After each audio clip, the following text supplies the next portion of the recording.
I know this may come as a surprise, but fighters do not always do as they say they are going to do. It's shocking, but at times, fighters will say something and then do the opposite of that either in a fight or in their career. And while to err is human, to crack jokes about it after the fact is divine. And so today, that's exactly what we're going to do. I'm Tommy from MMA On Point. A massive thanks to our channel Hall of Fame members for their continued support, and these are 10 times fighters completely contradicted themselves. Number 10, Dan Henderson. This one is ranked lower because it's a contradiction that I genuinely don't think Henderson believes is one, whereas I feel like in most cases today, you can look at what was said and then what happened, and that person would be hard-pressed to deny things don't line up. But I don't think that Hendo sees it. So Dan once said that Pride joked to him that if they ever did real testing, he and Nogueira would be the only fighters left on the roster. A statement that was to reiterate that Henderson was not a fan of PEDs. In fact, for many years, he campaigned for USADA level testing in the sport. But of course, this situation gets complicated when you consider the fact that Henderson was one of the main fighters that caused concerns about the usage of TRT, a loophole that was eventually closed in 2014. Given his advanced age and all the miles he had on him, it didn't feel as if Henderson should be able to compete at the level he was. But Dan did not see that testosterone boost the same way. The problem with the normal limits that Henderson was discussing is that it sounds like the science of TRT isn't that cut and dry. Here's Derek of More Plates, More Dates explaining why TRT is an advantage for a fighter in a discussion he had with Firas Zahabi. Oxygen carrying capacity is increased, motor unit recruitment is increased, your ability to recover, and as well, if you have like a hard training session, the average guy is going to have their testosterone nuked into the ground. A guy on TRT, you could literally go drink, eat like shit, and your level is manually maintained and stable. It does not dip up and down. On paper, your levels look natural. The performance enhancing advantage of TRT is fucking massive. Number 9, Jorge Masvidal. The rise of Jorge Masvidal as a massively popular figure in the sport led to a whole lot of interviews during that peak period. And while there were many themes that would be reiterated throughout these various, oftentimes highly entertaining interviews, perhaps the most common through line was Masvidal's hatred of fighters who rely too heavily on wrestling. His face is a magnet to crotches. This crotch ain't for dudes. He was dying to sniff the crotch, bro. He was dying, bro.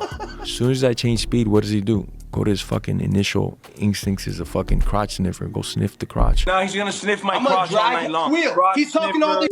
Steven, I'm gonna make him squeal. I don't want to knock him out. It's not gonna be lucky. I mean, the dude literally has a video on his YouTube channel called "I'm Training to Put an End to All That Crotch Sniffing Stuff." But what if I told you, dear viewer, that Jorge Masvidal was a crotch sniffer himself? I know, it's a shocking revelation, but if you look through the early career of Gamebred, you'll find that he was quite fond of takedowns and control time. Now, I should note that he has always made a distinction between crotch sniffers and effective wrestling. Like Khabib, for instance, who he admires. He's more talking about fighters who get takedowns and do nothing else. But it's hard to argue that his fight with Paul Daly wasn't exactly that. Crotch sniffing at its very sniffiest. Following his ban from the UFC, the pair would have a catchweight bout at Shark Fights 13, and very smartly, Masvidal was heavy on the wrestling. And I'm not just talking 1 or 2 takedowns, he almost exclusively went for takedowns the entirety of the fight, and seldomly even threw a single punch in rounds. It turns out when you're in front of a terrifying striker, much like his opponents, he thought a takedown was the best solution. But not much of it led to any effective striking or submissions, which is likely why he lost the unanimous decision. Now, does crotch sniffing once make you a crotch sniffer? I don't know, but I'll let you all be the judge on that one. Number 8, Norman Perezi. I feel bad about this entry because by the very nature of reality TV, the producers of a show like The Ultimate Fighter are going to take anything you say, and if it is massively contradictory, shove it right in your face and build the narrative of the episode around it. The most famous example is, of course, Andy Wang and his warrior spirit. But poor Norman Perezi got it pretty bad too. The French fighter never made it past the first episode of Tough Season 11. Well, he actually fought and lost in the preliminary round of Season 23 as well, but that's not our focus here. Back in 2010, the French reputation in the United States wasn't particularly positive with an audience that would be watching The Ultimate Fighter. Many jokes about them being quitters and such were pretty common in that era. And well, Norman was going to change the idea of what a Frenchman represented. The mindset of people about the spirit of French fighter gonna definitely change. Yeah, he quit after the first round. He just said he was done. You're not. You better keep Chuck Liddell couldn't believe it, and of course Dana backed the bus up over him a couple times. And he was going to prove to the world that the French aren't a bunch of pussies. It was a great reality TV moment, though. And how many preliminary tough contestants are we still talking about today? So, at least he left a mark. Number 7, Michael Chandler. I'm just gonna go ahead and throw this out there. I don't understand the idea that tapping is somehow more embarrassing or says something negative about you as a fighter versus letting yourself get put to sleep or having some kind of limb cracked. It's the exact same outcome. You are conceding a loss, like a chess game. It means the exact same thing. By tapping, you're saying, yes, if this continued, I'd be unconscious. But you don't actually have to be unconscious. And you gotta be careful if you're talking about who taps and who doesn't, because sometimes circumstances might change. Here's, us, MMA on point, talking to Michael Chandler about Conor McGregor. He'd have to kill me to get me out of that cage. Almost got my knee broken in half. I've almost gotten choked out completely in fights. I just don't tap. I'd rather let my leg snap or let myself go unconscious than give up on myself in front of millions of people. Yeah, this is when we cut to Mike tapping in his fight with Dustin Poirier a few years back. And look, like I said, there's no shame in it at all, but when you make statements about other fighters tapping and how you would never do that, looks a bit contradictory is all. Not to mention, you could argue he tried to call off his rematch with Will Brooks at the end of that fight, but the referee just paid him no mind. That said, he was knocked loopy, so maybe give him a pass on that one, but the Diamond fight, I clearly felt the tap. Number 6, Colby Covington. People were pretty jacked about the idea of Colby Covington coming in on short notice to fight Joaquin Buckley at the end of the year. Originally slated to fight Ian Gary, Machado filled in against Shavkat, and so the last fight night of 2024 needed a new main event. Just 2 weeks before, Colby agreed to the fight, which was pretty damn cool, right? This felt like a matchup that made a lot of sense, and given his long layoffs generally, it was refreshing to see him hop in. In the build-up, Colby was not at all worried about his lack of a camp. Not to mention, he had more important things on his mind. The most important thing that has been in my life the last, 8-9 months is the campaign trail, making out there, being a little tiny part of the Trump campaign and trying to help him get elected any way possible. I know most fighters are scared to take short notice fights because they think they need like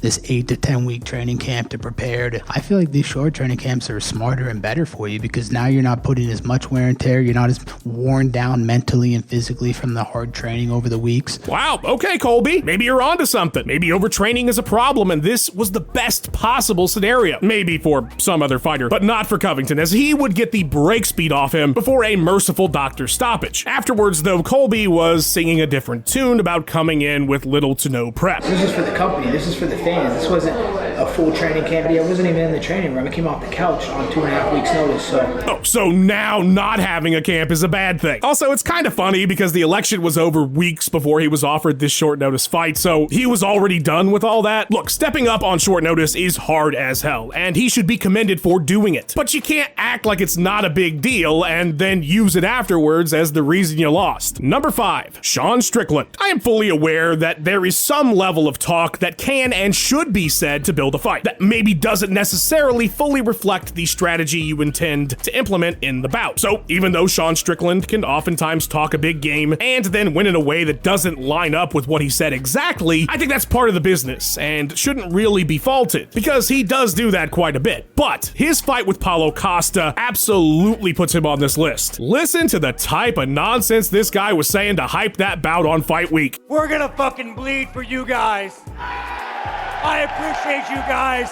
I'm gonna sacrifice some fucking brain cells for you guys. We're ready to fucking go out there and die for you fucking guys, These are always the fun fights when you just wanna go out there and fucking shorten a man's life, and I think he feels the same way. We're gonna fucking go out there and fucking bleed for you motherfuckers. If one of us gets the first confirmed kill in the UFC, man, I expect one of us to get a fucking bonus from it, Come Saturday, it's fucking to the death. Okay, I'm sorry. There's building a fight, and then there's just straight up lying to people. You are lying, Sean. And hey, maybe he had every single intention of doing all the things he said there. But dude, if you're talking about confirmed kills and shit like that, and then you go out there and have a very smart, very defensively sound, and ultimately boring fight with Paulo Costa, I think fans are justified in calling you out just a bit, which they did after this one, more so than any of his other fight. Number 4, Paul Daly. So in the lead up to his hugely anticipated fight with Michael Venom Page, Paul Daly could not have been any clearer about his intentions in that fight. Here are some clips from the press conference they had together before the bout. Tell me if you notice any kind of theme in Paul's messaging. I'll warn you right now, it is a bit subtle, but I think you guys will catch on. He's gonna lose.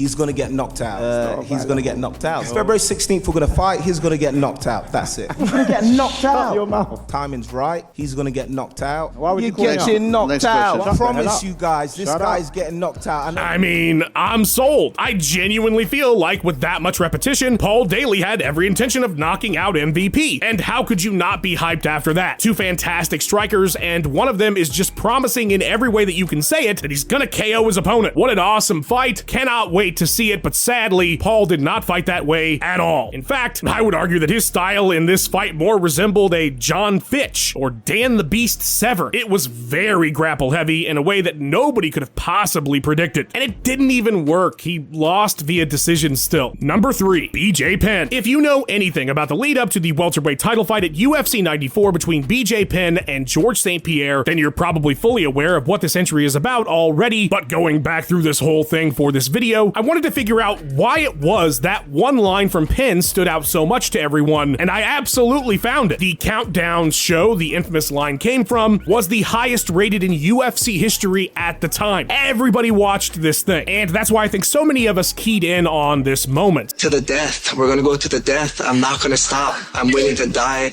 I want to be the greatest fighter ever. Now, in a vacuum, it's one of the coolest, most badass things that BJ Penn has ever said. George, I'm gonna go to the death. I'm gonna try to kill you, and I'm not joking about this. And so coming from him, not to mention his reiteration that he was not in fact joking, just made it all the cooler, which is why you can't quit between rounds, which is what BJ did. And look, his corner absolutely made the right call. Everything about BJ's body language was saying, I am done. Please do not let me go back out there. So quitting was the right thing to do, and that word shouldn't really be seen as a negative in this light. But given the circumstances after that epic line, how could BJ not be in this video? Number 2, Jon Jones. Yep, it's the king of contradictions himself. Remember when Johnny Bones was just a boy with a dream of being the UFC light heavyweight champion? I have an after party tonight, but I definitely won't be drinking. It's right back to the drawing board. Right now, I just need to keep the people close to me that's always been there. Promise myself that I won't allow myself to fall by the wayside. I'm way too close to my dreams to slow down or start doing anything dumb, and I won't do anything dumb. Who's gonna tell him? Yeah, so the earliest version of Jon Jones was very much attempting to be a role model figure, at least publicly. Privately, we know that Jon has had a great many troubles, but in that initial surge of his championship run, he was doing his best to hide all that, and fans did get the sense that something was just a bit off. Of course, those close to him knew the score, like Rashad Evans, who was fully aware the whole thing was an act. Despite cracks showing in the facade, like wrecking his Bentley and getting a DUI, Jones managed to climb to the top of the sport and secure a Nike deal, which was massive at the time, and the pinnacle of being mainstream in mixed martial arts. But that would all come crashing down very shortly after, following his brawl with Daniel Cormier at the press conference and subsequent hot mic moment. Nike dropped the champ, and well, we all know how the role model thing would go from there. Bonus contradiction, Jon's stance on TRT use. But if I'm on TRT and I'm just as strong as I am right now, but I have 5 more years of experience under my belt, it's just not right. It's time for you to go and become a dad and do something else. And I feel very strongly about that. I can't say he's wrong necessarily, but this was well prior to any pulsing picograms, so it's certainly funny to look back on in hindsight. Number 1, Conor McGregor. When fans talk about wanting the old Conor McGregor back, they almost certainly mean the version of him that rose up to the very top of the sport around 2014 and culminated in double champ status in 2016. And if you weren't watching at the time, it's a bit hard to describe, but he was a lot more than just simply a popular figure. This guy really did seem to have this almost Bruce Lee aura about him, this philosopher, fighter, megastar persona. Listen to Conor in 2014 talking about how long he intended to be in the sport and why he was in it. You're damn right I'm in it to make the money. This is prize fighting. I'm in it to get rich, fast, and then I'm in it to get out. Titles? I will never stay in there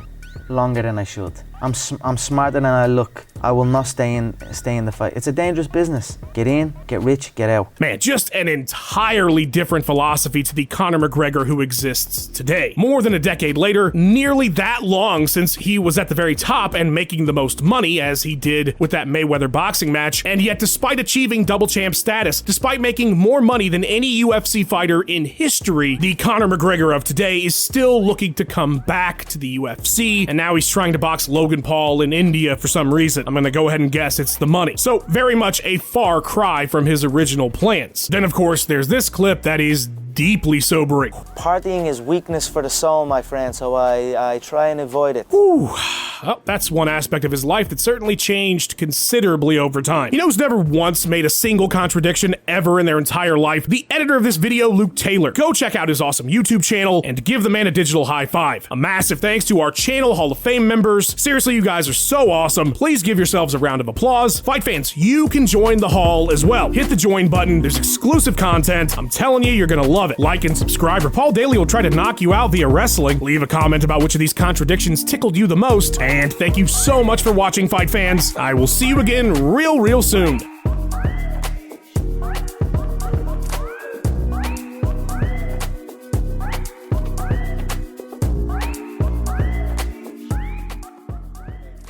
You're getting knocked out.